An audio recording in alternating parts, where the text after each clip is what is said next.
आपके पास है article 80 of Indian constitution. अभी फिलहाल सिर्फ हेडिंग लिख के छोड़ देना, पहले इसको डिफाइन करूंगा, फिर उसके बाद हम लोग आगे बात करेंगे, ठीक है।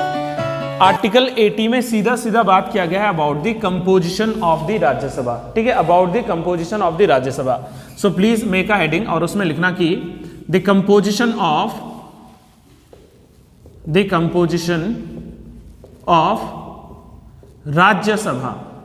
आप इसको चाहते तो काउंसिल ऑफ स्टेट्स भी लिख सकते थे, मैंने थोड़ा ईज के लिए लिखा है द कंपोजिशन ऑफ राज्यसभा, इन हिंदी सीधे सीधे लिखा है राज्यसभा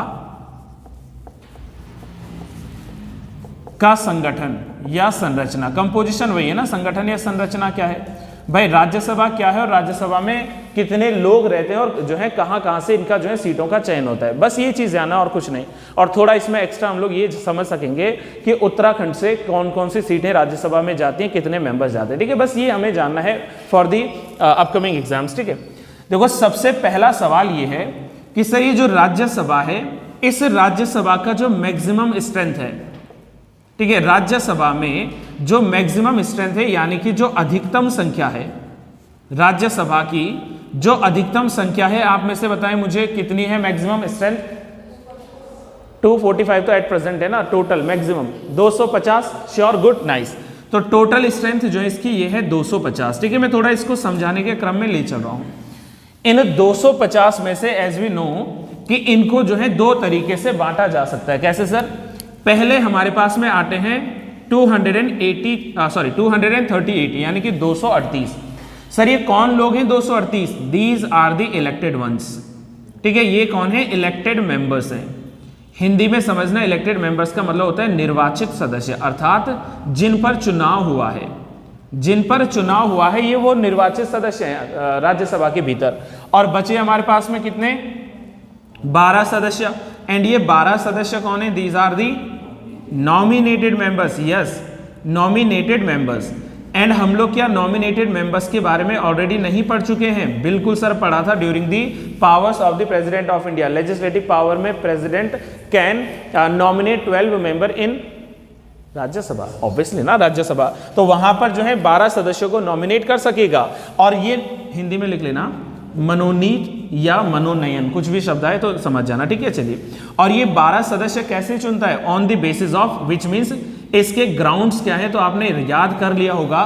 पहला है आर्ट यानी कि कला, दूसरा है साइंस यानी कि विज्ञान, तीसरा है लिटरेचर, लिटरेचर का मतलब क्या है? साहित्य से है। और चौथा आता है सोशल वर्क या सोशल सर्विस, लिख सकते हैं, कोई दिक्कत नहीं है। सामाजिक कार्य या समाज सेवा जो है, इस आधार पर 12 सदस्यों को चुना जा सकता है राज्यसभा में। यहां तक तो इजी था समझना, कोई प्रॉब्लम नहीं थी। अब क्या होता है ना कि ये जो 238 सीट है, मैंने कहा ना these are the elected ones, लेकिन सर इलेक्टेड सीट्स भी तो कुछ राज्यों से आती होंगी और कुछ यूनियन टेरिटरीज से आती होंगी। समझ रहे हैं आप मेरी इस बात को, ठीक है। तो यहां पर एक और चीज समझना होता है कि इन सीटों में से, ठीक है, पहले मैं एक और चीज क्लैरिटी देता हूं कि एट प्रेजेंट, अभी के समय की अगर मैं बात करूं पार्लियामेंट के भीतर, ये जो हमारा राज्यसभा है, इसमें जो इन 238 सीट की मैं बात कर रहा हूं, कौन सी वाली सीटें? सिर्फ इलेक्टेड। इनमें से मात्र जो है 233 सीटें जो हैं ये फुल हैं, बाकी जो है 5 सीटें वैकेंट हैं। पहले तो आप लोग इसको समझ लीजिएगा, ठीक है, इसको समझ लीजिएगा। इसमें भी क्या चीजें हैं देखो, इसमें से भी अगर मैं हटा दूं यहां से तो 8 सीट्स, 8 जो सीट हैं, ये 8 सीट्स कौन लेकर जा रहा है? मतलब 8 सीट कहां से चुनकर आ रही है? That is from the union territories. Union territories को हिंदी में क्या लिखेंगे आप लोग? संघ शासित प्रदेश, या फिर जिसको केंद्र शासित प्रदेश कह सकते हैं। और ये जो 8 सीटें आती हैं, 3 from Delhi, 1 from Puducherry and 4 from JNK, ठीक है, समझना। इसमें जो है 3 सीटें आती हैं फ्रॉम दिल्ली, 1 फ्रॉम पुडुचेरी, पहले जो प्यारा पौंडीचेरी था, अब जो है इसको पुडुचेरी कर दिया गया है, ठीक है, पुडुचेरी। एंड जो है बची कितनी? 4 सीटें, तो ये आती हैं JNK से। यानी कि यहां पर राज्यसभा में इतने हुए ना, 4 और 1 5 और 3 8, यही हुए। तो 8 सीटों का रिप्रेजेंटेशन होता है कहां से? That is from the union territories. अब कितनी बची? अब मैथ इतनी बड़ी तो है नहीं, 233 माइनस 8, 225। श्योर है आप? श्योर है पक्का? 100%, गुड। तो 225 सीटें जो हैं ये अभी के टाइम पे मैं बात कर रहा हूं, हाँ, ये आती हैं स्टेट्स से। अगर मैं इन 5 को भी इंक्लूड कर देता ना इसमें जो वैकेंट सीटें हैं, तो फिर इनकी संख्या बढ़ जाती ना, फिर हम लोग 238 पे बात करते। आपको देखो इतना डीप क्लासिफिकेशन वैसे नहीं जरूरत पड़ती उत्तराखंड के भीतर, लेकिन इन अ केस अगर मैं कहूँ तो हमने थोड़ा सिक्योरिटी मेजरमेंट रखना है। फिर भी एक बार ये जो है करंट स्टेटस चेक कर लेना कि 233 सीट वैकेंट है, और सॉरी फिल है, या फिर उसमें कोई कम ज़्यादा, ठीक है, एक बार इसको रीचेक जरूर कर लीजिएगा सभी लोग। अब दूसरा चीज़ सुनो, वहाँ मैं बात की बात करता हूँ, हालांकि इसमें यही जानना था। एक और सवाल है ना हमारे पास में, ये जो सीट का क्लासिफिकेशन हुआ है, ये जो सीट्स बटी है, इनमें सर आपने एक चीज कहा कि राज्यसभा के 238 मेंबर्स का होता है इलेक्शन, इनका होता है निर्वाचन। लेकिन अगर मैं आपसे ये सवाल पूछूं, जो कि बिल्कुल जायज सा सवाल होगा, कि इनके निर्वाचन का मेथड क्या है, तरीका क्या है, आई मीन टू से हमने निर्वाचन के 2 तरीके भी पढ़े थे, एक होता है डायरेक्ट इलेक्शन, एक होता है इनडायरेक्ट इलेक्शन। तो राज्यसभा में सीट का जो है कैसा होता होगा, डायरेक्ट और इनडायरेक्ट? डायरेक्ट। और कोई? क्या आपने राज्यसभा के किसी सदस्य को चुना है? थिंक नहीं चुना ना, मैंने तो भाई नहीं चुना, आपने भी डायरेक्टली नहीं चुना। दैट इज वाई राज्यसभा में जो सीटों का जो निर्वाचन होता है, इसका मेथड होता है इनडायरेक्ट इलेक्शन। इनडायरेक्ट इलेक्शन का मैं आपको एक बेहतरीन उदाहरण देता हूं, जो कि आप लोग समझ ही गए होंगे। अप्रत्यक्ष चुनाव का मतलब होता है कि जिसे मैंने चुना उसे किसी और ने चुना, नहीं उसने किसी और को चुना। सुनो हो, जिसे मैंने चुना उसने किसी और को चुना। क्या समझे? मैंने अगर चुना था हमारे उत्तराखंड के 70 विधायकों में से अपने घनसाली विधान जो हमारी सभा है उसके सदस्य को, तो वो हो सकता है कि कल को लोकसभा या राज्यसभा में रिप्रेजेंट कर दे हमारे उत्तराखंड को, यानी कि मेरे घनसाली के क्षेत्र को, और फिर उसमें मैं भी तो इंक्लूडेड हूं। आप समझे ना मेरी बात? अब आप इस बात से तो सहमति रखते हो ना कि अगर मैं कहूं राज्यसभा में उत्तराखंड से कुल कितनी सीटों का रिप्रेजेंटेशन है, प्रतिनिधित्व? 3 सीटें जाती हैं। अभी मैं नेम्स लिखाऊंगा, परेशान मत होना। 3 सीटें उत्तराखंड से जाती हैं।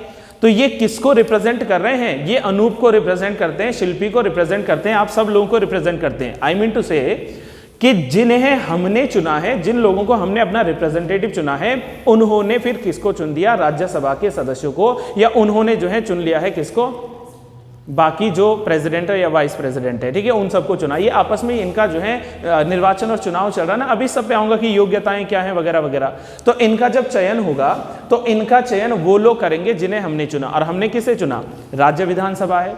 राज्य विधानसभा में हम लोगों ने जो लोग भेजे, अब वो विधानसभा आपस में तय करेगी कि किनको जो है हमने भेजना है राज्यसभा में और किनको भेजना है लोकसभा में।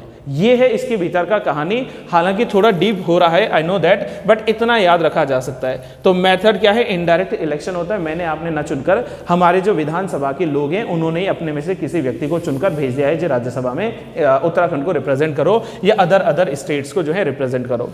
यहां जल्दी से बताओ कोई कंफ्यूजन है या सारी बातें ओके हैं? प्लीज लेट मी नो जल्दी से। श्योर? अब मुझे क्या इनडायरेक्ट इलेक्शन का मेथड समझाने की जरूरत है, या आप लोग समझ गए थे राष्ट्रपति और उपराष्ट्रपति में? फिर भी मैं एक बार जो है रिवाइज करवा देता हूं, डिटेल्ड में नहीं, क्योंकि इसके लिए मैं ऑलरेडी आपसे बता चुका हूं। अप्रत्यक्ष चुनाव में क्या होता है? सिंगल ट्रांसफरेबल वोट सिस्टम चलता है। एकल हस्तांतरणीय या संक्रमणीय मत पद्धति का सिद्धांत है।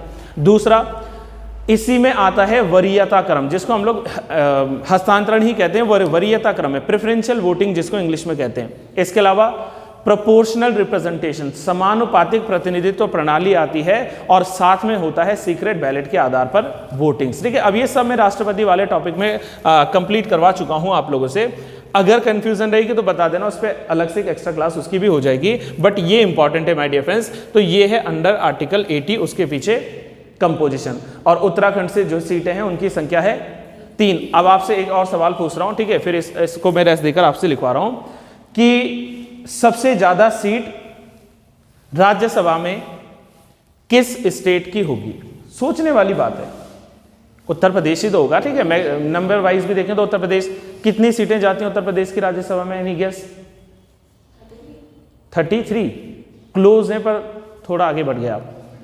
31, यस, 31 सीट जो है वो यूपी से जाती हैं। कहां पर? That is in Rajya Sabha. ठीक है, अब पहला तो हर किसी को याद रहता ना, दूसरा किसी को याद नहीं रहता। वो क्या कहते हैं, 3 इडियट मूवी का एक डायलॉग याद आ रहा है। अरे जब क्या नाम है उनका, जो भी थे वायरस कहते थे जिनको प्रिंसिपल साहब को, आप भी मुझे कुछ ऐसा ही कहते होंगे, ठीक है। चलिए, तो वहाँ पर वो क्या कहता है कि हमेशा प्रथम याद रखा जाता है, द्वितीय नहीं। तो इसलिए आप भी ट्राई करो कि फर्स्ट आए हर जगह, लेकिन फिर भी हमें यहाँ दूसरा प्लेस याद रखना पड़ेगा। तो यूपी के बाद दूसरा प्लेस महाराष्ट्र।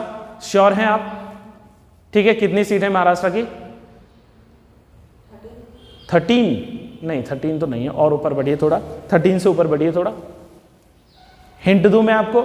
चलिए, महाराष्ट्र की उतनी सीटें आती हैं। एक्चुअली महाराष्ट्र अकेला जो है यहाँ पर स्टैंड नहीं करेगा, क्योंकि जो है महाराष्ट्र में जो आर्टिकल मैं आपको बता रहा हूँ हिंट वाइज, उसमें लिखा हुआ है about the freedom of speech and expression. 19 सीटें महाराष्ट्र से जाती है। उसके बाद तीसरा प्लेस तमिलनाडु, और तमिलनाडु के लिए आर्टिकल हिंट दूं आपको, अबॉलिशन ऑफ टाइटल्स, उपाधियों का अंत किस अनुच्छेद में है?